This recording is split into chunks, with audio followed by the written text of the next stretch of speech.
لا حول ولا قوة إلا بالله العلي العظيم. مش عارفة، عندي القطط مكتئبة ليه النهاردة، مش عارفة في ايه بالظبط يعني. رغم مفيش حاجة جديدة متغيرة عليهم، ولا قطط دخلاء عليهم ولا أي حاجة، بس مش عارفة يعني. الواد بيبسي كان مكتئب في البلكونة طول النهار، مش عايز يدخل ولا كل ولا شرب، وقاعد كده في البلكونة.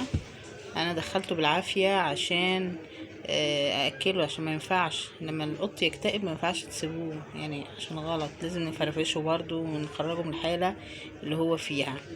بصوا دي كوكي اهي برضو يعني، هي الحمد لله لسه واكله، وجت تريح شويه في اوضتي القيلوله اللي هي بعد الغدا. معانا مين كمان؟ تعال نشوف كده. عندي الاضاءه مش حلوه معلش في الاوضه، أبلة فتحية برضو يعني. النهاردة مستعمرين اوضتي، مش عارفة ليه، مش عايزين يقعدوا برا، مع ان انا ما عنديش ضيوف يعني، ما عنديش حد غريب، بس يعني مفضلين انهم يقعدوا هنا. وبسيوني بعد الغدا برضو ريح كده شوية ونام. تعالوا كده نشوف بيبسي وكارلا فين.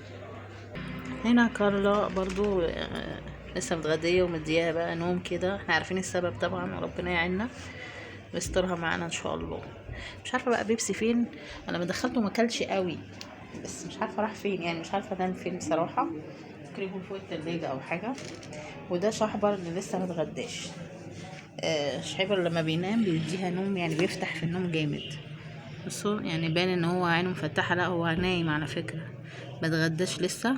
هو مستنينا احنا بقى لما الغدا بتاعنا يخلص عشان يقوم يقعد معانا، هو الوحيد اللي بيقعد معانا على الترابيزه. بحبس القطط عشان نعرف نتغدى، وهو الوحيد اللي بسيبه بقى، بديله الصلاحية ان هو يقعد معانا. كله بيديله بقى من نايبه، كل واحد يديله من نايبه. منحبش حبر بصراحة، ليه حالة خاصة عندنا استثنائية. يلا الحمد لله على كل حال. مش عارفة بقى بيبسي فين، ربنا يستر عليه من اكتئاب بيبسي، عشان كان عندي قط برضه اسمه بندق، كان مكتئب كده، وكان برضو بيفضل نقعد في البلكونة. بس للأسف بقى يعني مشي وما جاش تاني، فربنا يستر على بيبسي. اسيبكم على خير يا حبايبي كده، واروح بقى اشوف الغدا بتاعنا احنا، واول ما نحط الغدا يصحى شحيبر على طول عشان يتغدى معانا. يلا سلام يا حبايبي.